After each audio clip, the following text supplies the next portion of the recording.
Good evening, everybody. Welcome wherever you're listening and watching this from. My name's Professor Tim Campbell. You're joining me from my home in Dubai, in my office, and it's great to see so many of you. I'm just looking at my attendees list. Just a welcome to you all, wherever you're seeing this from. I hope you're all safe and well, and I'm sure, no doubt, just like me, you're watching this from your homes as well. Just the world we're living in at the moment, isn't it? So as I say, welcome. It's great to have you all. Thank you so much for coming to this virtual MBA workshop, where we're going to just take just an introductory look at one of the topics we talk about in an MBA session, and one I've chosen because I think it is just very relevant to the situation we're in today. It's a very fundamental part of organizations making decisions, but now we're in such uncharted waters. We're particularly looking for rational decision making decisions that aren't shortcuts, aren't reactive knee-jerk reactions, but also decisions that maybe we haven't made before and that require us to tap into a bit of creativity. So as I say, I've got a big group of you, and that's fantastic to see. What I'll do is I'm going to go through the presentation, I'm going to talk, but you can ask me a question anytime you want. And the easiest way to do that, rather than opening and closing mics and doing all that, is see on the right there on your control panel, you'll see a question box. You can type a question in there for me anytime you like, and I'll answer it. Also, what I'm going to do is not talk all the time. I hope I've got some short tasks that we're going to do as we go through, which will give me a chance to have a break and give you a chance to do just a little bit of work yourselves. So all you need is a pen and paper for later on. So let's get cracking then, everybody. So we are going to be talking about creativity and business decision making. As I mentioned, it's particularly important now, but even before the whole COVID-19 situation came about, it was incredibly important already. Here, if you look at some of the brands on my slide here, Unilever, Amazon, Tesla, Emirates, all these have been recognized by Forbes magazine as being amongst the world's most innovative companies. And notice how they're all in different industries. So creativity is an important thing in all of these different industries, not just the high-tech ones. And I've also just pulled out a couple of newspaper headlines from locally, from here in the United Arab Emirates. And one here is from the Khalij Times, which talks about UAE companies bank on creativity and innovation to lure and retain talent. The National, another newspaper here, just talks about an article talking about the rise of the Gulf's creative entrepreneurs. You know, you don't have to go far at all, do you, before you read about the importance of creativity in business in the newspapers, or hear about it on the radio or the news or wherever else. So it's always been an important topic, contemporary topic, but particularly now so. And this is the thing we're going to talk about. So let's take a look at what I want to go through. The aims. I'm just going to reposition my camera so I can see myself. Hang on. There we are. Right.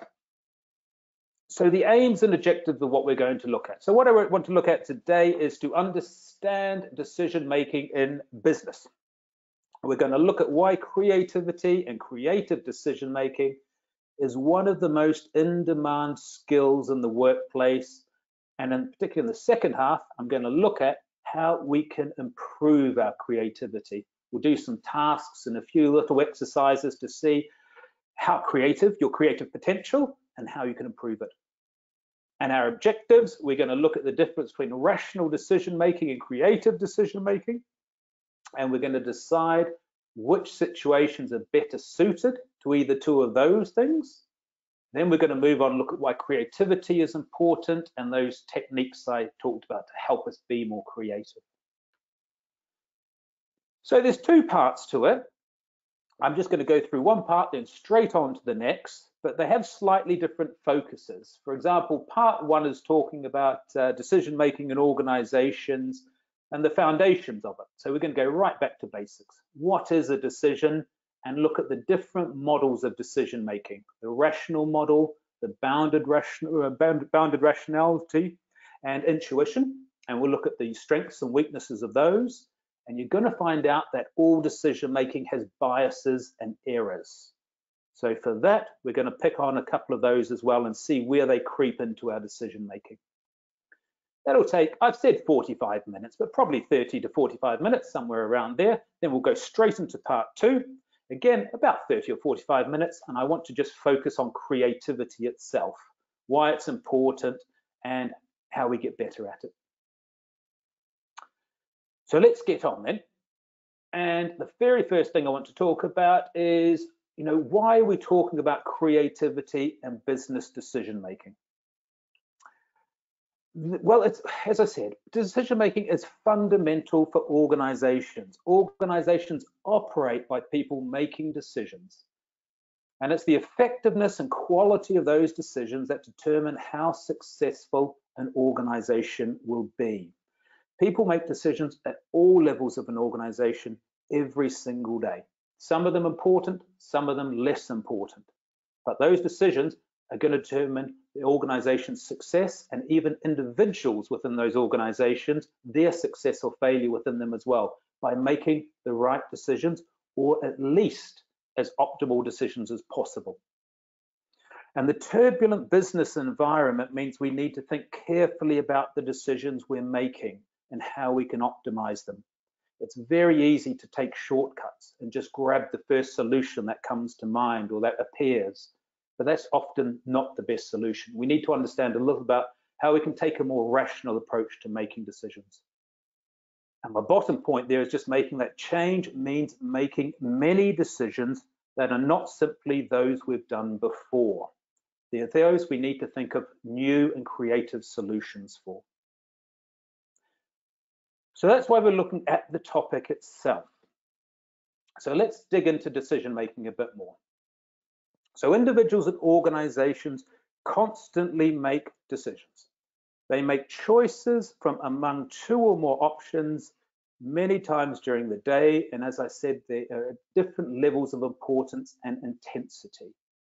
Your top management is going to make strategic decisions. For example, we're going to talk about things like the organization's goals, what products or services we're going to focus on or we're going to develop, where do we locate our operations, all these big types of things. Your mid and lower level management, they'll also make decisions about scheduling work, about pay rises, about schedules, about employee selection, and all of these other things we make on a day-to-day basis. And every individual and organization will also make their own decisions. Should I come to work today? Should I do what my boss tells me to do? All of these things as well. So decisions are made every single day in an organization, and we can all be better decision makers. If we understand the errors and biases that creep in, we can make better decisions. They may not always be perfect decisions, but they're more likely to be. And the quote I've got right at the bottom of my slide there by Peter Drucker, who's a very famous management guru. He lived from about the 1920s all the way to about, I think he died in about 2005. He had a long life and was very influential for a long period of time. It's a nice quote of his saying that most discussions of decision making assume that only senior executives make decisions, or that only senior executive decisions matter. This is a dangerous mistake.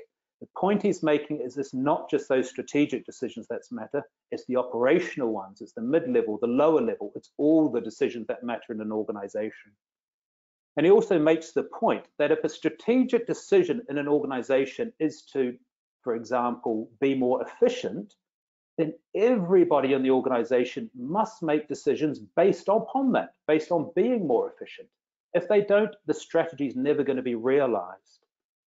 Or if an organization's strategy is to be more innovative, then everybody in that organization needs to make more innovative decisions, or again, the strategy won't be realized. So decision making, it does different importance and intensity, but every decision matters. Okay, so that's the decisions. Let's have a look at the types of problems that we have and the types of decisions that are well suited to them. Now, we basically have two different types of problems. The first one at the top of my slide there, we call these well-structured problems. So these are straightforward, they're familiar, they're easily defined type of problems. And then so your decision to it is programmed. So the decision is repetitive, it's routine, there's a system for actually answering what that problem might be. So, for example, if you have a problem where, let's say you're a retail business and a customer returns an order, there'll generally be a very set procedure of how you respond to that situation, how you respond to that problem. Or if there's been an employee performance issue and you need to discipline one of your employees, again, there tends to be a very repetitive routine system for actually dealing with that problem and how it should be handled. So we call these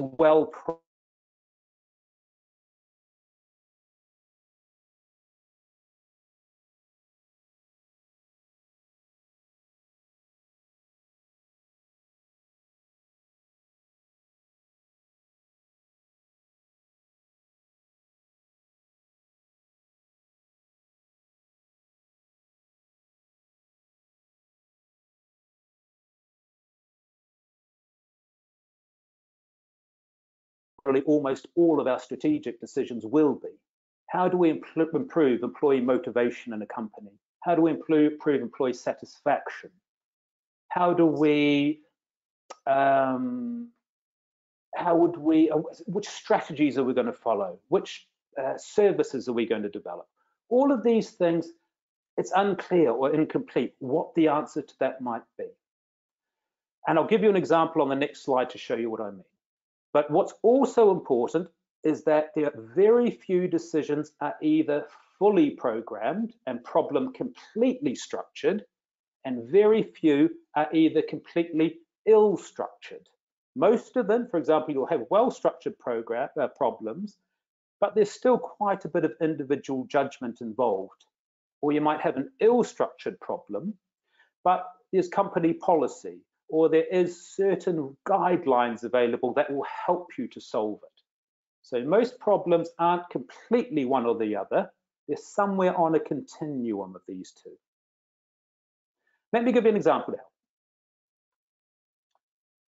Let's take the example. Now, I chose this example because it's something all of us probably are familiar with in some way.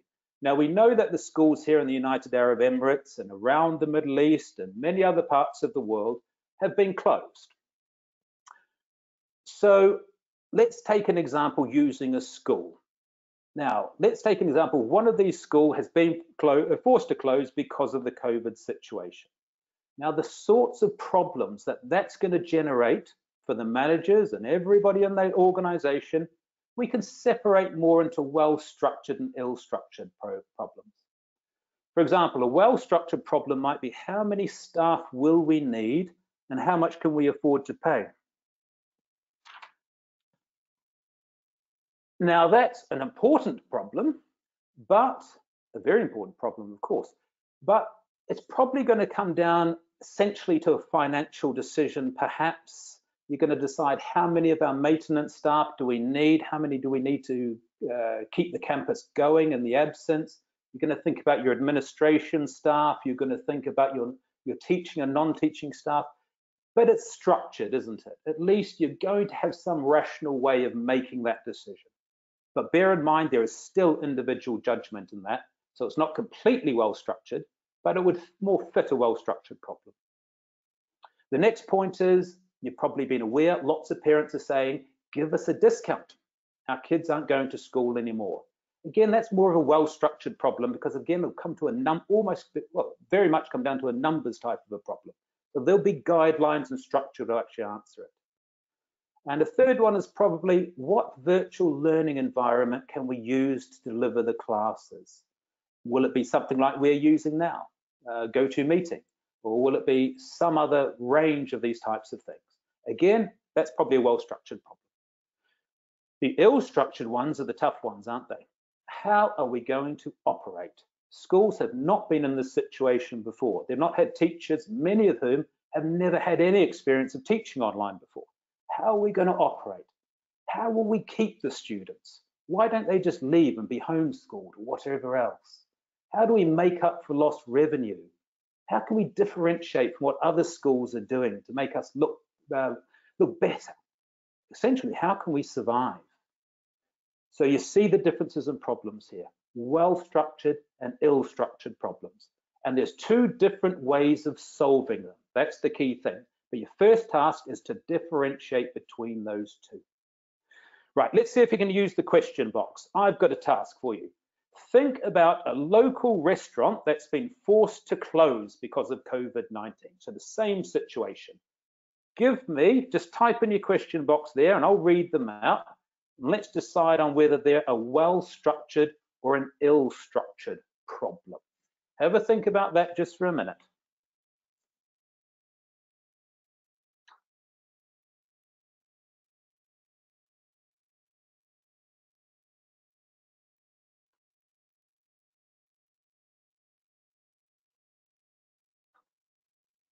Thank you, Nada. I can see some questions, some answers coming through here.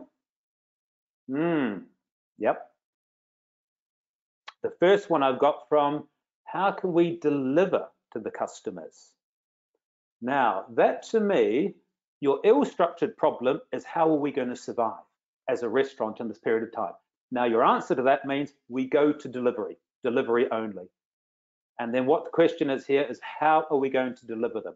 Now, to me, that would be a fairly well-structured problem.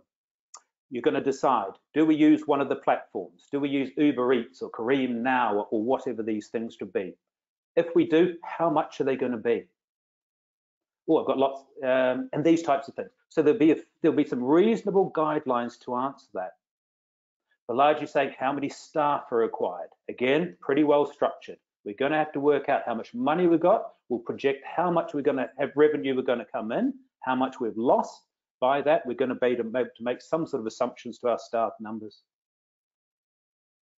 As we're saying, how can we produce daily fresh foods and commit to curfew at the same time? Again, very good. And again, I think there'll be some sort of structure to answer that, depending on our suppliers, etc. Stuart's saying, I think restaurants closing in general is a well-structured problem. Exactly, that is very good. Your decision in the first place, do we close or do we stay open? And if we stay open, how are we going to survive? That to me is ill-structured, but your decision to close or not is well-structured. You're going to have the numbers there to help for sure. Okay, and I've got lots more there that I won't go through because there's, I can see you're all getting the idea here. The key is we've got the well-structured and the ill-structured problems, but they're not that clear-cut, are they? Our well-structured have some degree of judgment. Our ill-structured, there are some rules we can use to help, but we don't have obvious outcomes. Excellent, thanks guys. I've got another little task for you to do in a moment, so I'll move on to the next one, and I want to hear what you think about this. So how do we answer them? Have a look at this. How do we answer well and ill-structured problems? I want you to think about two problems. These are actual questions that are asked in interviews for Google. That's where these questions are actually taken from. And I'll explain more about them once you've had a go at them. I want you to answer two questions. The question is, I'll talk about the one on the right to begin with. How many golf balls can fit into a school bus? Once you think you've worked that one out, the second question, you're shrunk and trapped in a blender that will turn on in 60 seconds. What do you do? So you're like this little man I've got here. You're shrunk, you're put inside a blender, and then it's going to turn on in 60 seconds. How are you going to get out? Okay, so using the questions, let me see if any of you have got some answers to those.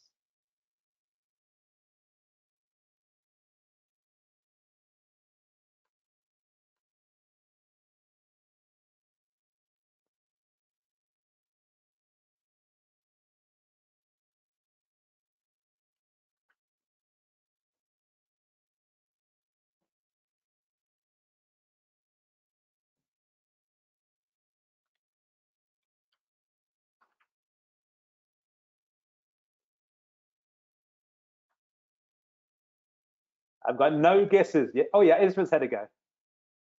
Yes, Ezra, the bus question is well structured, but how would you answer it? If you were sitting as you're being interviewed at Google, the interviewer said to you, how many golf balls can you fit inside a school bus? What would you answer?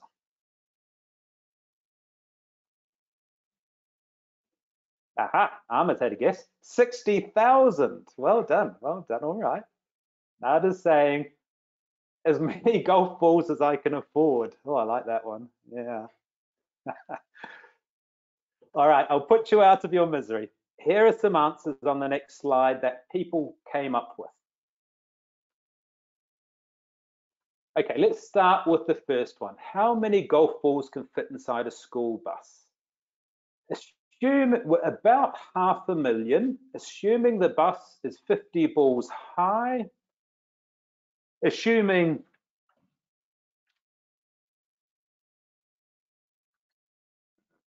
the bus is 50 balls high, 50 balls wide, and 200 balls long. If you do the maths, you come up with 500,000. So now that may or may not, of course, be the real answer. But what they're looking for is rational problem solving. It's a well-structured problem, as Ezra pointed out. So they're looking for you to think about it rationally. It doesn't matter whether the answer is right or not. It's that you're using some rule to come up with your answer. You're not just coming up with the first answer in your head, you're coming up with reasons for it. So that's the golf ball school bus problem. Remember that second one. You're shrunk and trapped in a blender that will turn on in 60 seconds. What do you do? These are some options people came up with. You use the measurement marks to climb out. You know, on blenders, they have measurement marks. So you could almost use it as a ladder to climb out and up the top and you'd be out. Another answer was trying to unscrew the glass. So I suppose you stand there at the bottom of the blender and try and unscrew the glass so it falls off. Or you let it turn on and risk riding out the air current. Can you see the difference now? That's an ill-structured problem. This requires a different way of thinking. Reasoning, relying on old guidelines doesn't really help you much. You need to be creative. And that's the difference between the two. Well-structured problems, we use ration and reason. Ill-structured problems where there's no obvious answer, that takes creative problem solving. All right, so let's look at both. Well-structured problems, we do deal with rationally. So how does the rational decision-making model work? This decision-making model has been taught in business schools for years, decades and decades and decades.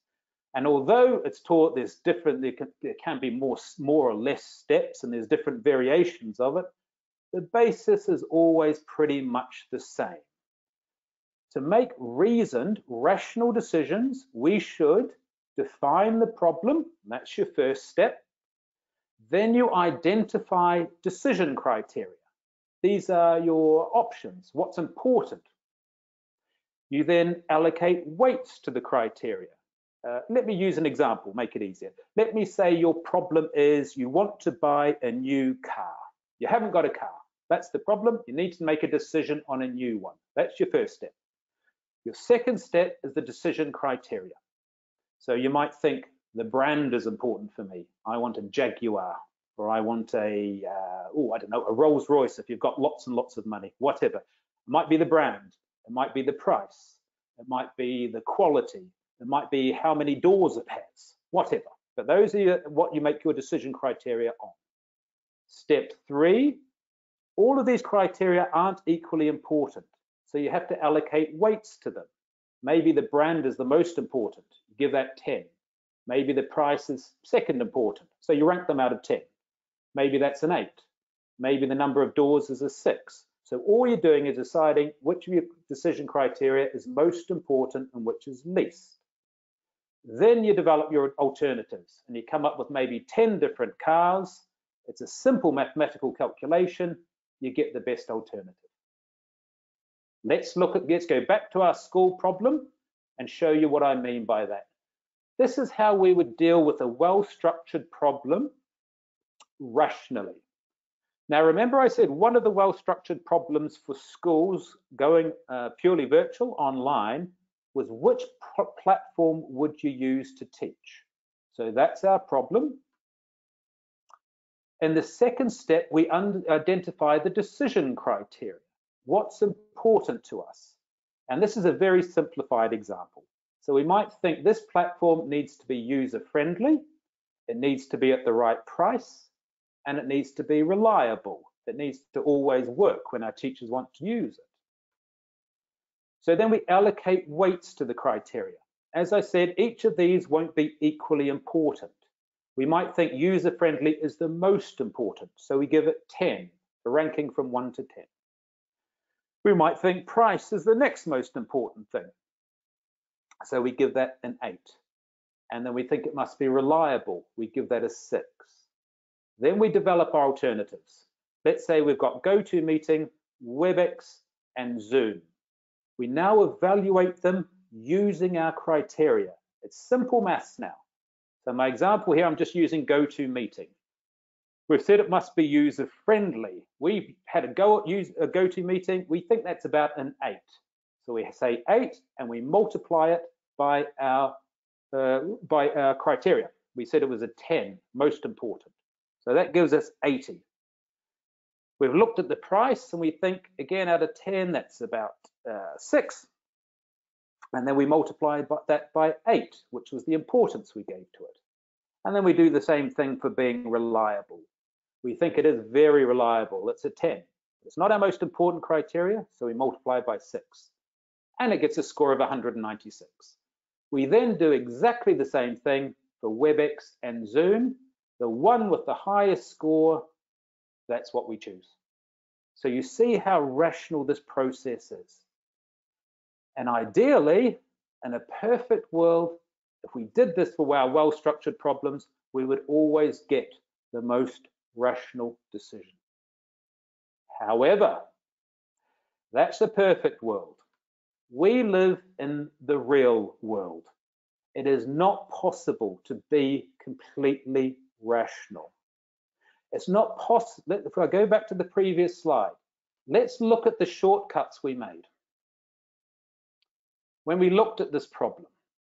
Firstly, when we identified our decision criteria, how many criteria could there be? There could be 3. You could come up with 10 different criteria. You could come up with 100. Somewhere along the line, you've got to decide on a small number of criteria. You can't look at everything. Then we're allocating weights to the criteria. And again, this is becoming subjective, isn't it? It's not an objective thing. We're now starting to give our judgments and opinions. And then when we develop alternatives, if we were being purely rational, we would have to look at every single alternative in the entire planet. And that's not possible again. So what we actually do in the real world is we follow what's called bounded rationality. This means we put boundaries around our rationality. We actually make decisions. We use, when we, for example, in the example I've used, we don't look at every different decision criteria. We settle on a few. We don't look at every different alternative. We'll choose 4, 5, or 6 that are often just readily available. On this slide here, you'll see the word satisfice. We make decisions that are satisfactory and sufficient, not optimal, not the purely optimal decisions we should. We operate within the confines of bounded rationality. So although it's a very good idea to strive to be rational, it's not completely possible, and it would be extremely time-consuming and expensive if we tried to follow that approach for every decision we were faced with during a day. So we have to simplify the process, and that's okay. But what you need to realize is that you are simplifying. You are making judgments, and that means bias and errors creep in. So we know we're making a simplified process, but the key is, the trick is to realize you are doing that and to realize where you're doing that. And that I'm going to look at in a moment with bias and errors. So rather than, we recognize that the decision we usually come to is the first acceptable one rather than the optimal one. So when you're making decisions, realize, be rational, but realize you can't be completely rational, and understand where you're making shortcuts and errors. Just one more word on this.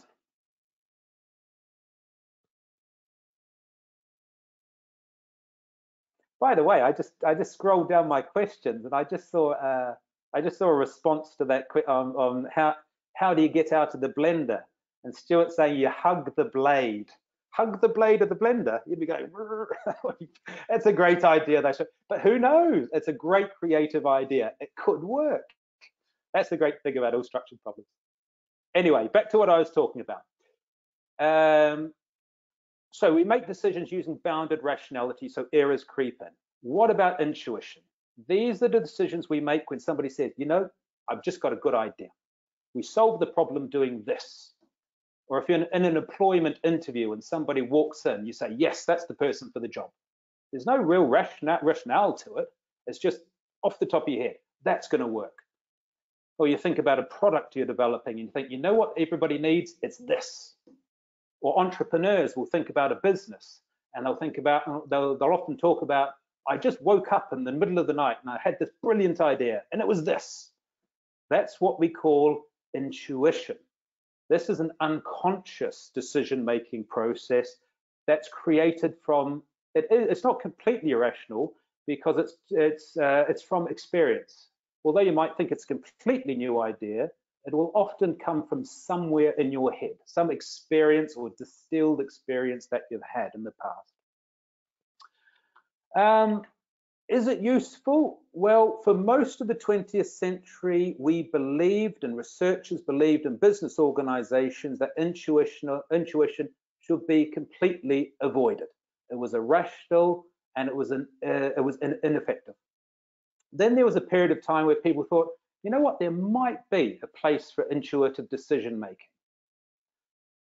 And what's our current thinking? It's actually fairly divided among researchers. Some do say there's a place for it. Others are quite skeptical about it. And I think what I put there in the bottom of my slide is probably where we're currently at. Intuition can be very useful as a way of setting up a hypothesis. So great, have an idea, but don't just, it's unacceptable as a proof. Don't just think it's a great idea, let's go with it. What you need to do is come up with one of these intuitive ideas, then test it rationally. So this is why intuition actually fits with creative decision making, because that's what that's all about. Come up with creative, intuitive ideas, but then we test them rationally to make sure that there is some basis to them. So that's our thinking about intuition. There is a place, but it's more of an idea generation thing. It's not something you should go with and make decisions simply based on itself. All right, I got another little question for you here. I'm going to just pull out a few biases and errors that we commonly make in decision making. Before I do, I've got a question for you. Now, I don't suggest you go out and do this, even if you can find a giraffe. But my question to you is, how can you fit a giraffe into a fridge? Now I'm going to wait for a couple of responses to that one here. I bet you're all wary now and worried about my questions, but let's see what you think about this one. How can you fit a giraffe into a fridge? Oh, very good. Oh, I like this. Okay. Let me read you out of it. Oh, Reema's got a question for you. I'll come back to that one, Reema, in a moment. I've got a couple of nice answers here. Does it have to be alive? Yes, I suppose it does have to be. Find a baby giraffe. That's a great, I like that. Well, that's a very good answer as well. Oh, no. Cut it up. No, please, not a giraffe. Shrink it like the man in the blender. So excellent, very good. Some good ideas there. Oh no, there's some very mean ones as well. The poor giraffe. And I've got one right here as well too for Wisdom. Let me bring up what we should do. You know what you do? You open the door, you put it in, and you close the door. Fridges, of course, come in many sizes. Industrial size fridges would fit many giraffes in, especially these cold stores and warehouses and things. Now, my question, were you thinking of your fridge at home? I bet you were. And this is a bias we make when we often look too narrowly at a problem. We define it in a small way, and we screen out a lot of the relevant information and make assumptions that inhibit problem solving. When we get onto creativity, I'll explain more about how we get around this. But it's just a simple example to show one of the biases we make is we screen out too much information that could be useful to us, and we see problems too narrowly.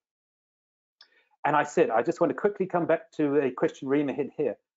We're going to talk here about decision making as individuals and as groups. And that's a very interesting thing, because when you make decisions as an individual, it's actually a far simpler thing. But most of our strategic decisions are going to be made as groups. And when you have groups involved, you have even more bias and errors will come into that. And for example, let me show you the first bias that I'm going to talk about.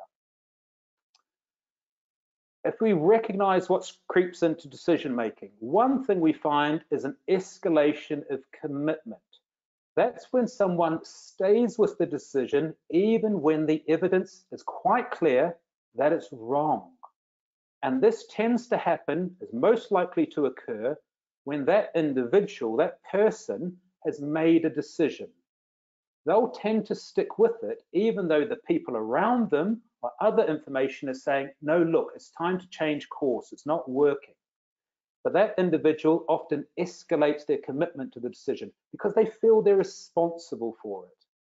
So going back to the group decision making, this is something particularly we find in groups.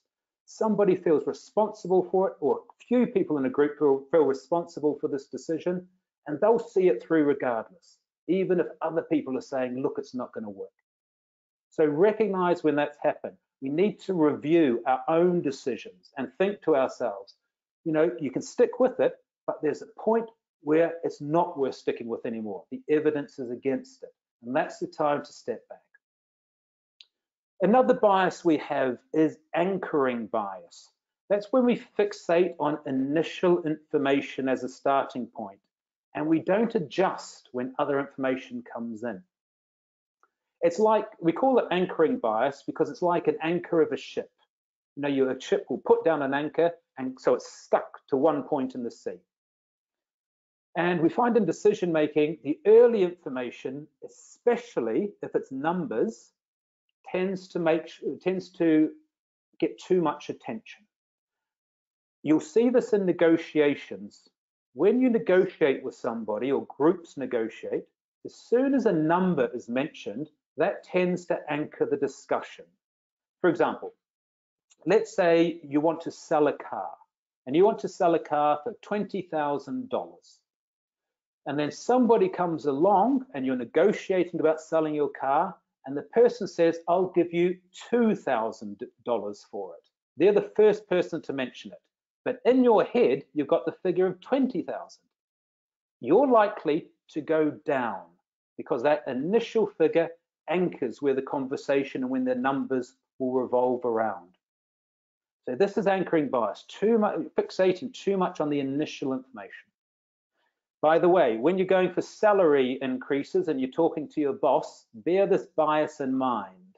As long as you're not going too, you're being reasonable, you're best to actually mention what you want rather than what the other person wants first. Just two more I want to mention on biases and errors before we get on to creativity, because I see we're just about out. In fact, we're right on our 45 minutes, so we're doing pretty well. This is probably another bias or error you've seen. It's called confirmation bias. This is where we seek out and accept information that simply reaffirms our choices and our current views, and we discount or accept or are skeptical of information that contradicts the decision that we made. So this we find in organizations, that people will try and give rationale to their decisions by seeking out information, only information that supports their decision, and forgetting about or brushing aside the information that doesn't.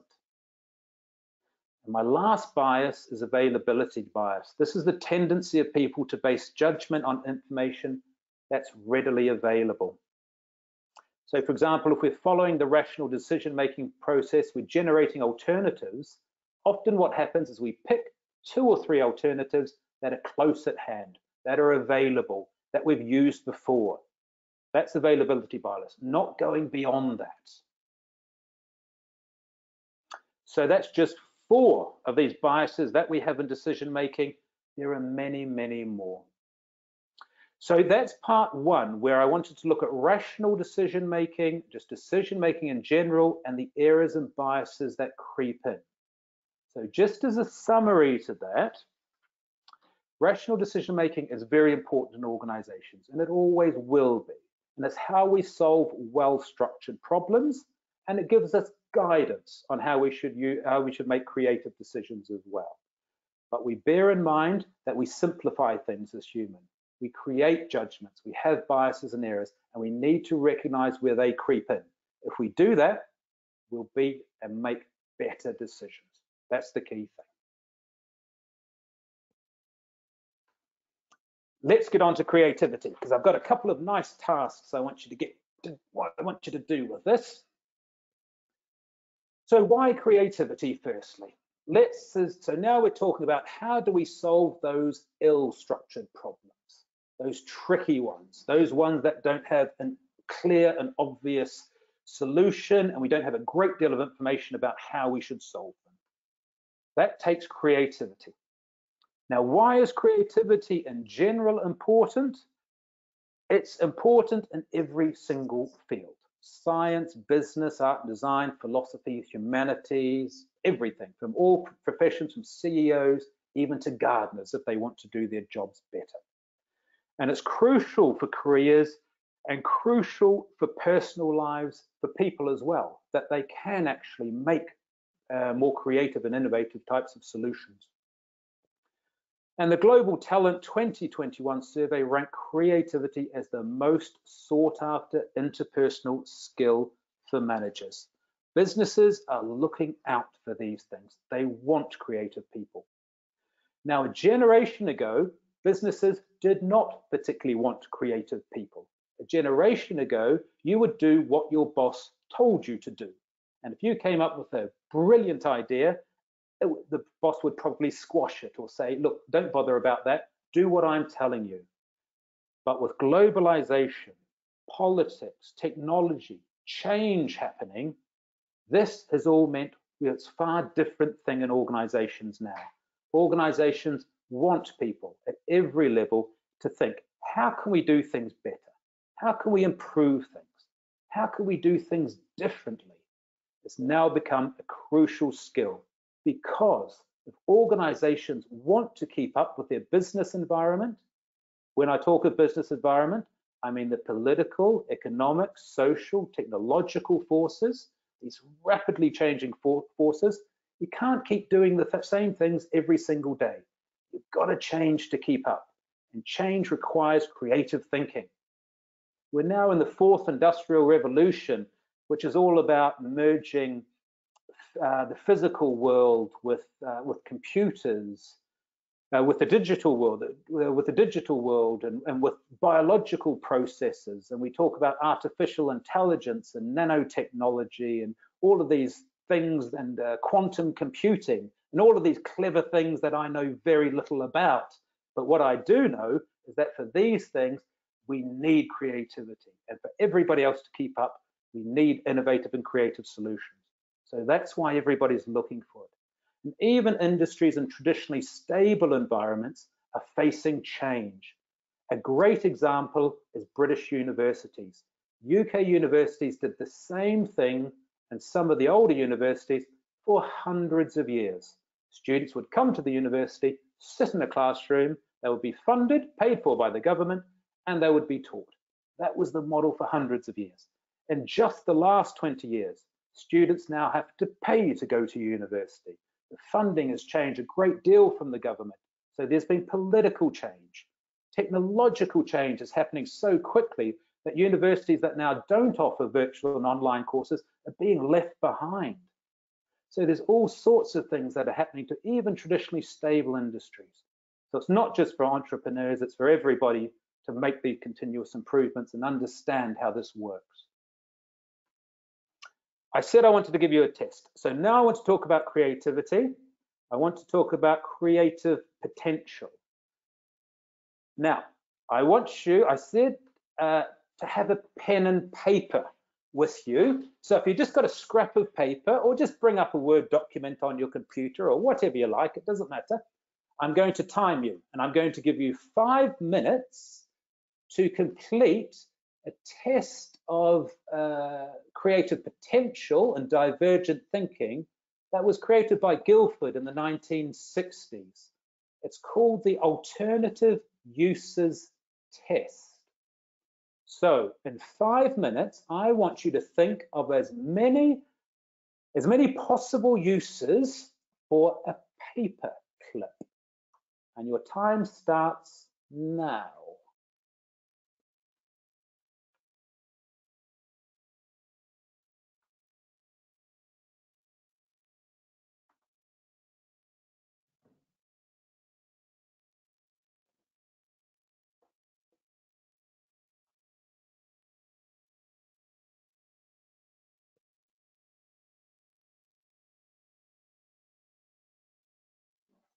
I can already see some ideas coming through. Good. But spend 5 minutes, make a list of as many things as you can think about, and then I'm going to show you how you can score it.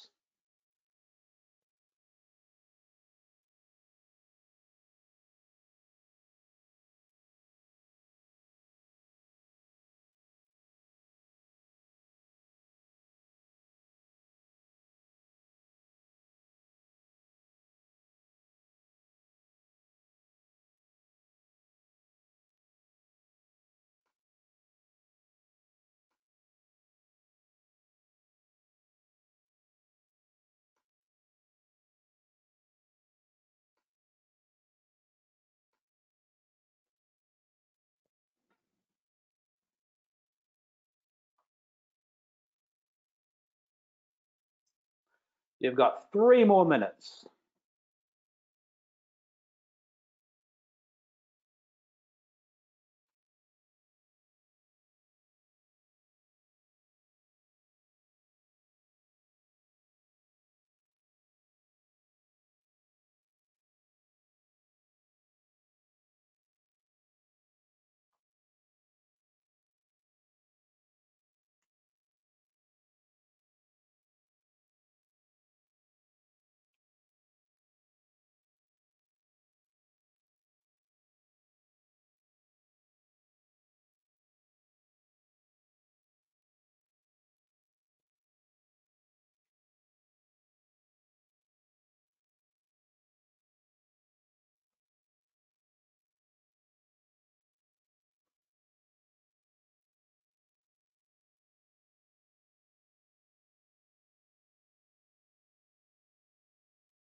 Got one more minute.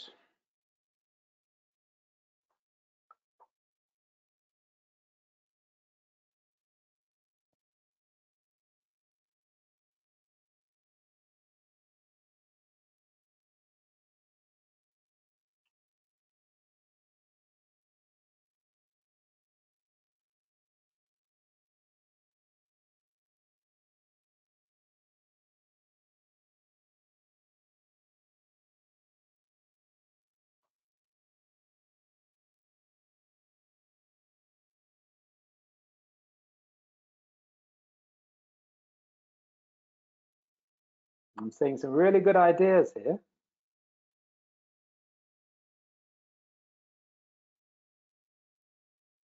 No, Stuart, you can only use one paper clip.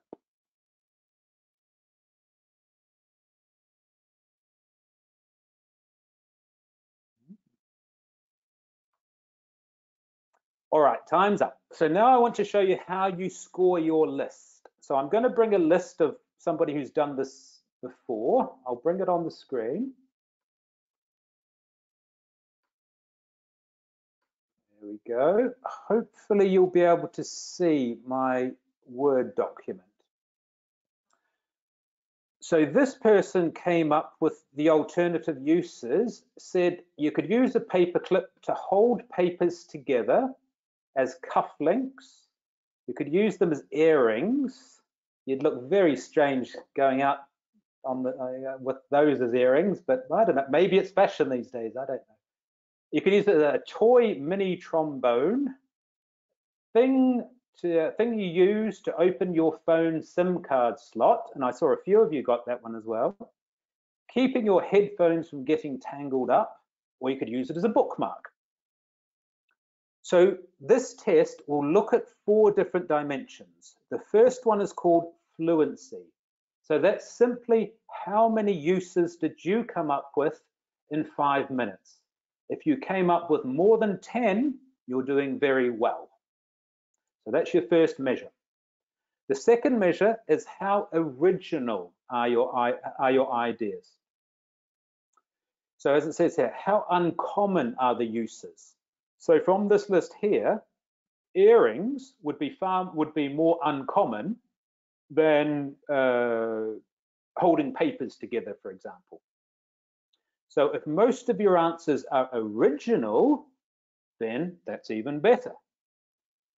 The third dimension is flexibility. How many areas do your answers cover? So if you look on the list, there's cufflinks and earrings. Now both of those are fashion accessories, so that's only one area. So if that's the case, we're looking for more than one area. So if your answers cover 5, 6, or 7 different areas, the better. The more areas, the better. And the last measure of the test, the last criteria we use is how detailed is your response? How elaborate is it? So from my list, keeping headphones from getting tangled up would be better on this dimension than just a bookmark. So when you look at your alternative uses, just give yourself a score based on those 4 things. How many did you come up with? How original were your ideas? How flexible were they? How many different areas were they? And how detailed? And as an indication, my list here of 3, 6, of about 7, and here we've got detailed, we've got some aren't detailed, we've got different areas. This would be above average. So if you did better than that, give yourself a pat on the back. You've got some creative potential to you. Let me go back to my slides. I'm going to do one more of those types of tests in a moment.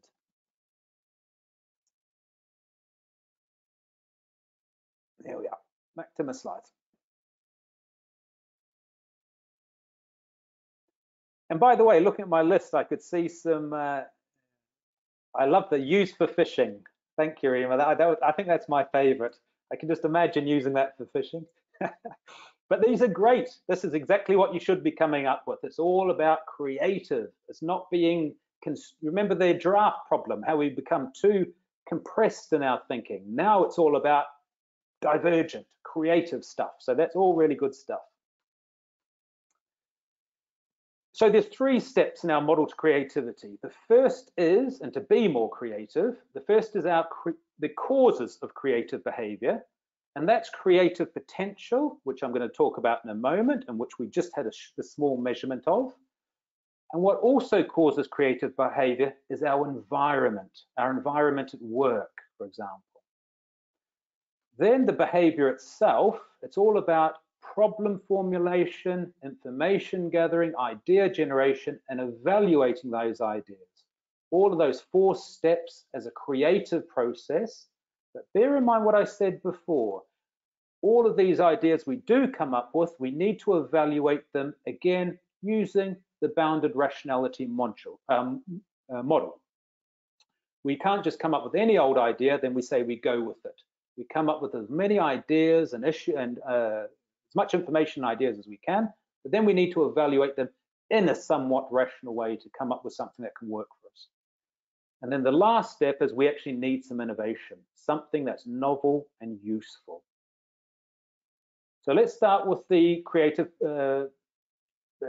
potential, but just before I do, just a definition of what I talk about by creativity, by the way, is the ability to produce novel and useful ideas. So these are ideas that are different from what has been done before, but certainly they must also be appropriate to the problem.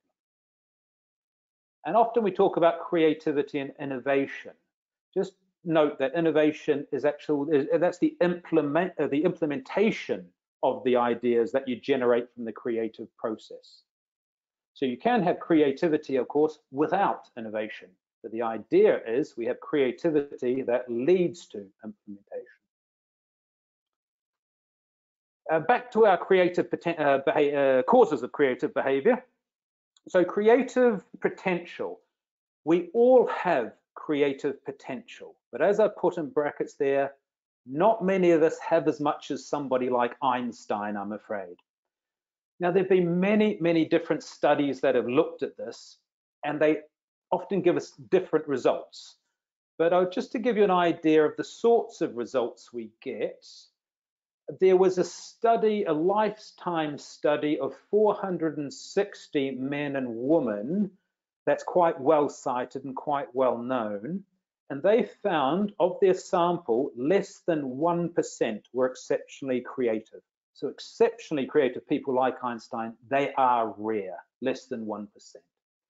They found about 10% were highly creative, but about 60% were creative or somewhat creative.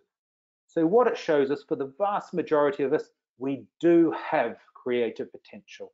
Okay, we may not be as good as Einstein, but we do have potential, and potential to be more creative. The second step of causes, second part of causes of creative behavior is the environment. And within a work environment, there's 4 things that tend to stand out.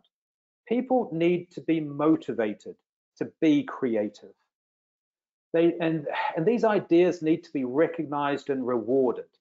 If your organization has a culture where this isn't the case, then why are you going to bother? If all that your organization really recognizes is that you do your job on a day-to-day basis and you tick off your performance measures and that's about it, they're all operational stuff, what motivation do you have to actually innovate or rather be creative that might lead to innovations? Not much. So we need a motivating environment. We need an organization that actually recognizes and rewards when these ideas come about. We need an organization that has adequate resources. It's often said that the best ideas actually come out when there's few resources. There's an old saying, necessity is the mother of invention. That's not always the case when we look at the research. We tend to find when organizations, ideally, when they have quite a few resources, when they have adequate resources, they have the time to focus on more creative stuff. And you need supportive leadership. You need leaders who are going to support this type of thing. So the causes come down to our inner selves, the potential we have, and the environment that we're in. Right, I said I wanted to do one more test before I get on to some techniques of how to be more creative. This is Torrance's test. And this came out of Guildford's ideas from the 60s. With a pen and paper, I want you, I've said 5 minutes, but I don't think it'll take you that long. I'll give you 2 or 3 minutes. I want you to make a picture from a circle. Unfortunately, this isn't one this isn't one you can share with me, but don't worry, I'll share with you some examples I've already had, so you can actually look and mark your own work.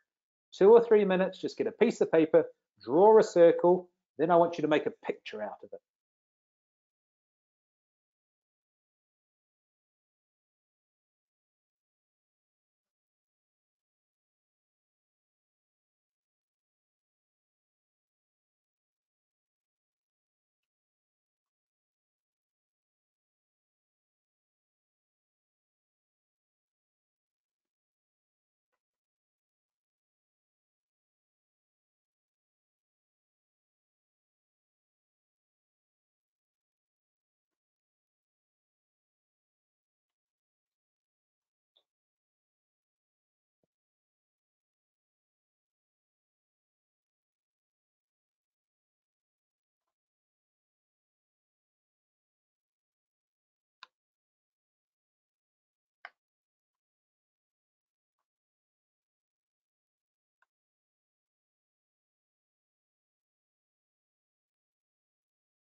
Thanks, guys. And some of you are telling me what you're drawing, which is useful for me. I can get an idea.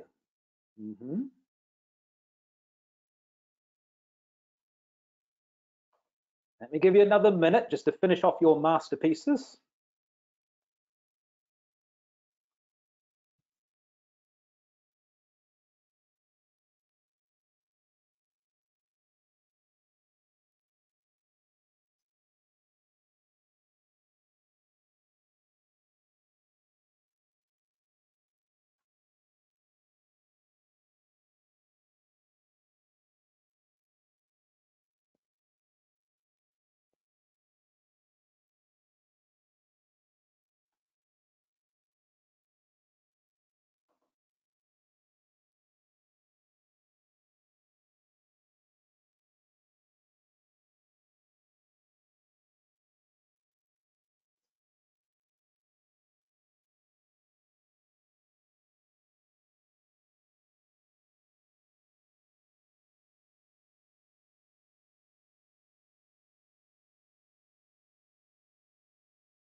That the assessors will use when they look at your drawing to decide how creative you are.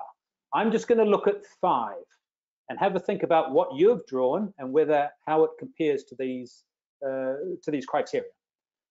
The first one is, how unusual is it?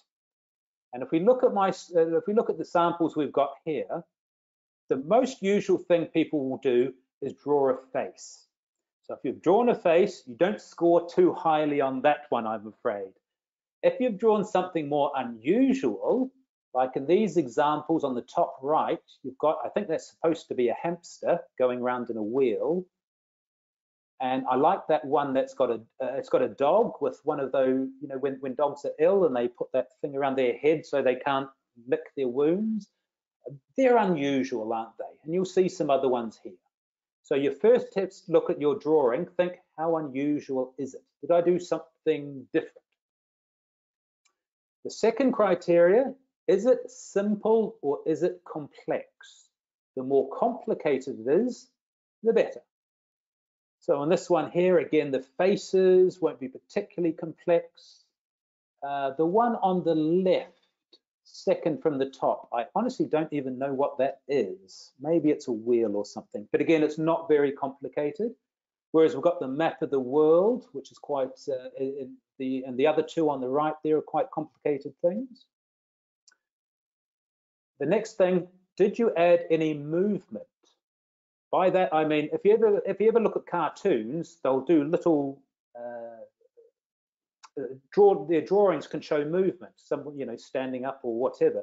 In fact, if we look at the one in the middle, second from the top, that looks like, I think that is the Earth revolving around the sun, as far as I can make out. So those lines are showing the movement, aren't they? So those are the sorts of things we'd say about, does your drawing show movement?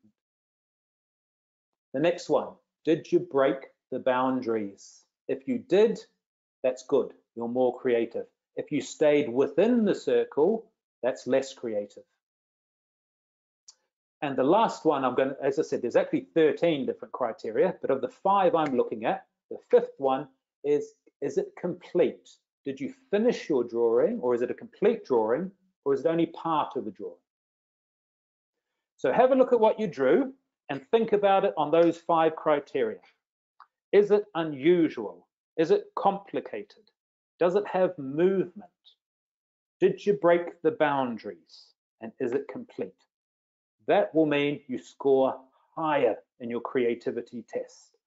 And of the ones we're looking at here, I would think probably the dog with the thing around its neck would score quite highly in most of those categories.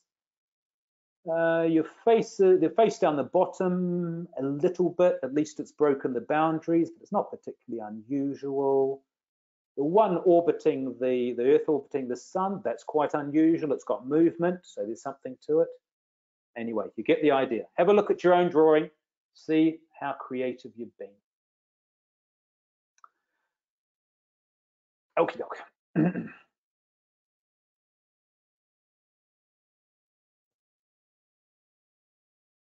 Right, let's get back. So now I want to give you some tips. How are you going to be more creative in your decision making? The biases, we create blocks, and these are often called the 4 C's. They constantly block. We get stuck to one point of view. Commitment block, we're unwilling to change our perspectives, the way we're thinking. The compression block, I mentioned this before, looking too narrowly at a problem. And the complacency block is often we're not inquisitive enough. So how do we break ourselves out of these creative thinking blocks? Here's my first set of tips as individuals. To get more creative, you need to know yourself. And a good way of thinking about this is to think of a time when you were creative. Think of a time when you came up with a creative idea. It might be something extremely simple, like you thought of a new way of driving to work, which hopefully we'll be able to do in the not too distant future. Or maybe you thought of a better way to decorate a room in your house. Or maybe it's something to do with work, where you did come up with a good idea and everybody recognized it as a good idea, and perhaps it did end up as an innovation. However small or big it might be, just think about these types of questions. You know, what sparked your creative thinking? What gave you that idea? Did it just come to you, or was it something more than that? And where were you when you did it? Did you wake up in the middle of the night and it came to you? Were you spending time alone thinking? Were you talking to others when it came to you? So where did this happen, and in what environment? Was it work? Was it home? Was it somewhere else? Think about what time of day you actually are more creative, or you think better. We find from looking at creative people that there's no answer to this. Some of them work very well in the middle of the night, early in the morning, in the middle of the day, later in the day. This is something you need to think about yourself, about when it's actually best for you. And then think about what strategies or tools you use to aid your creative thinking. If any, it may not have been any, but in a few slides, I'm going to give you some tools that you can use. And just some other tips about increasing your creativity. Practice. Don't just wait for an idea to come to you. Actually think. You can think now, I'm sure. You could think of some issues in your work situations, or even outside of your work situations, some problems that need a creative solution. If you actually set yourself one problem a week and practice how to solve it, I guarantee you will get much better at it than just hoping ideas are going to come to you. So it's something you can practice. And when you're being creative, give yourself distance from a problem. So you come up with some sort of problem at work, or let's just pick something. Let's say you need to come up with a new marketing strategy, for example, because of the situation we're in now, and it needs to be all done virtually or whatever it might be. But you've got a problem. Give yourself some distance from it. Try not to think of it as from yourself. Think about it. Think about how would your boss approach this problem? How would a famous expert in marketing approach this problem? How would somebody completely different approach this problem? So you're trying to break out of your own way of thinking. You think about how would other people solve this problem? And you need to give yourself time to think as well. If you're always overloaded, just firefighting at work, just getting a job done, moving on to the next, there's going to be no time to think of these creative solutions. So these two really go together. Give yourself time and be organized. Think about your time management. Spend some time to think.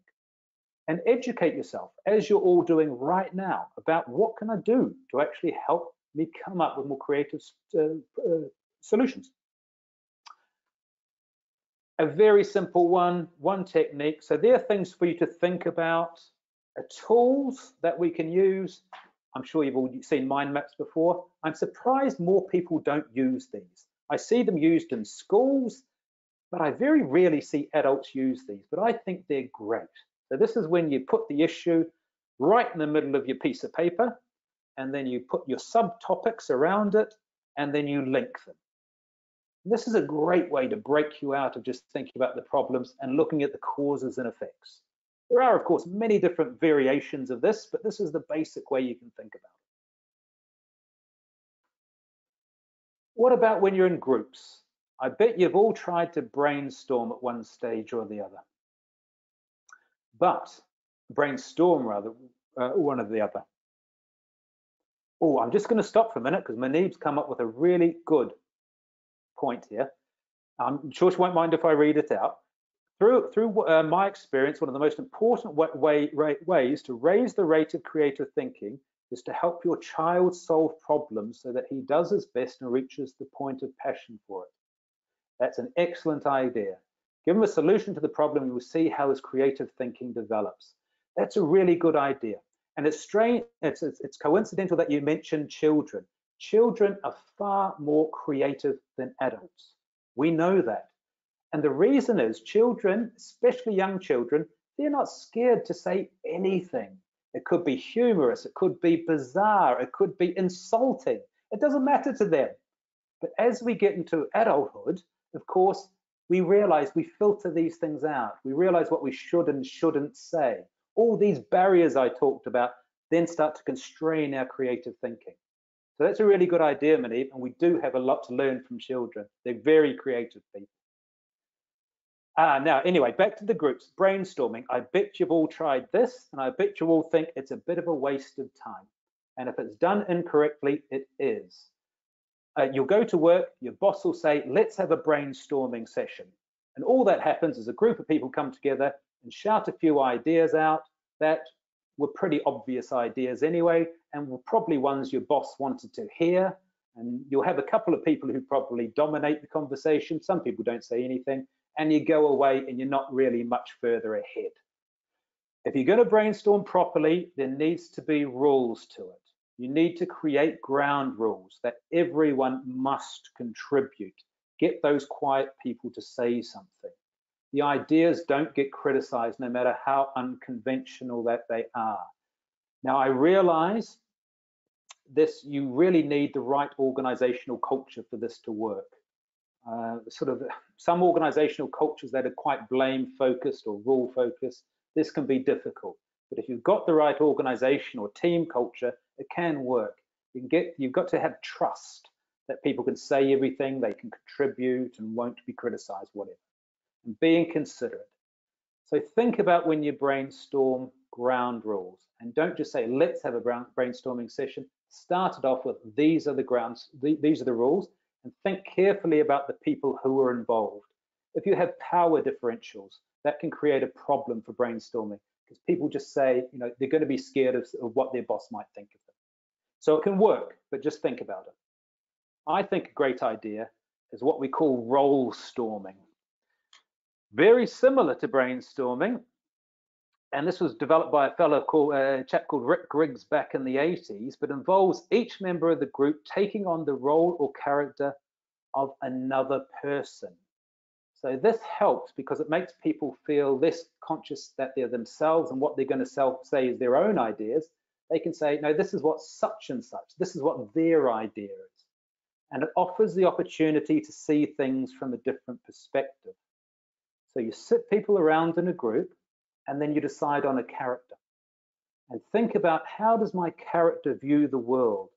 How would my character solve this problem? What would my character's stance be towards the problem or situation? What would be their attitude? Now, let me give you an example. The great Jack Welch, some of you I'm sure have heard of him. He was the boss of General Electric for about 20 years ago. He passed away just about a month ago, but very influential in management, and his ideas are very influential. He was also very much focused on efficiency. He was actually known as Neutron Jack in his time because he got rid of so many employees. He was very much cost and efficiency based. Let's choose somebody else. Let's say Anita Roddick, who founded The Body Shop. And The Body Shop you'll see in the malls over here. You know, she was very much focused on environmentalism and human rights. And The Body Shop sells, you know, soaps and different things based upon that. So both of these characters have very different views about the world and business. Now imagine if they were sitting at a table together discussing some sort of strategic problem. They would have very different views on the matter, I'm sure. So the great thing is, I could be Jack Welch, my colleague could be Anita Roddick, and then we have some others being other people. And then you'd really get a different perspective, wouldn't you? And it distances you from being your own opinions. So I like role storming. You know, give that a go the next time you're coming up with some great ideas. And it's also quite fun. Well, I think it's fun anyway. Okay, my last one. A good idea from Forward as well. He's saying it's a good idea to choose a moderator before the start of brainstorming. Absolutely true. You need somebody there, and it's often good if that moderator is the person who sets the ground rules, moderates, but doesn't take part, because that will then set them apart from the people giving the ideas themselves. Very good idea. My last technique. What about, this is a particularly good idea if you are thinking about coming up with a new product. It also actually works for services if you alter it a little bit, but particularly good for product innovation. We call it the wrap model. Let's say we've got a table. Our company sells tables. And here's a picture of it. It's not the best table in the world, and we're losing market share because a lot of other companies are coming up with much better tables. So how can we think about making it better? The wrap model think about, what can we replace on the table? What can we remove? Can we reorder it in some way? Can we amalgamate it with something else? What can we amplify? Are there certain parts to it that should be the focus? Could we amplify the legs rather than the top? What can we alter? Could we actually put the thing to an entirely different use, so it's not even a table anymore, it's something else? So there's quite a bit of overlap in these categories, but you see what I'm getting at. It gives you an idea to look at a basic product and think creatively. What can we do differently? And you know, you might go through this process. Maybe this is what you come up with. Now, these guys have been creative, haven't you? See how they thought about what can we remove? What can we replace? What can we alter? What can we amplify? So this is a really useful thing about being creative, particularly with product development. So that's our creative behaviors. That's how I want you to become more creative, or think about being more creative. And of course, that's only a few. There's lots more there out there as well. The last thing, and don't forget about this, I mentioned, if you look at my third bullet point down there, ideas are useless unless they're used. Too often these creative ideas, people won't share them because they're scared about sharing them. They're worried what other people will think. Or perhaps their managers will listen to them and say, oh, great idea, nothing ever happens. Or perhaps the manager just squashes it and say, look, forget, it's not going to work. All of these things happen. So to get creative outcomes, to get innovative behavior, we need to realize generating ideas and generating great alternatives isn't the end of it. It doesn't always create an innovative solution or an innovative outcome. And most people have a bias against accepting creative ideas because they create uncertainty, don't they? And they may even create more work for somebody. And that's the sure thing to make people resistant to it. So there can be resistance to these things. So with our creative outcomes, these ideas that we've decided are novel and useful, to get them out there to actually make a difference, we need to get them implemented, and that actually takes soft skills. That takes thinking about the power and politics of the organization, it takes thinking about leadership skills, motivation skills, and these types of things. And that's another lecture for another day, because that's a big topic indeed. But I want you, at this stage at least, to think about that. Good ideas are not good enough in themselves. You need then to use your soft skills to actually get them working and get them out there. Fantastic, everybody. The summary, what I've been wanting to get across to you, and I think I've done it. Oh, I'm just about perfect for timing. Look at that. I wasn't even looking at the clock very much, so I think we've got through it nicely. I wanted you to understand decision making in business, why creative decision making is one of the most in-demand business skills, and how we can improve on our creativity. And as I said right at the start, I believe it's so important because we're in such a turbulent environment now. We've got all these new problems to deal with. I want us to be thinking about them rationally and creatively to make the best decisions. And as I put here, it's a small part of the sorts of things we do talk about on the Northampton MBA. That's it from me. Do not forget, we're going to send you all, and I'm going to have a look at my attendees. Thanks so much, everyone, for attending. I've got Zara, Maniv, Pfizer, Veronica, and Debiene. I hope I'm pronouncing that okay.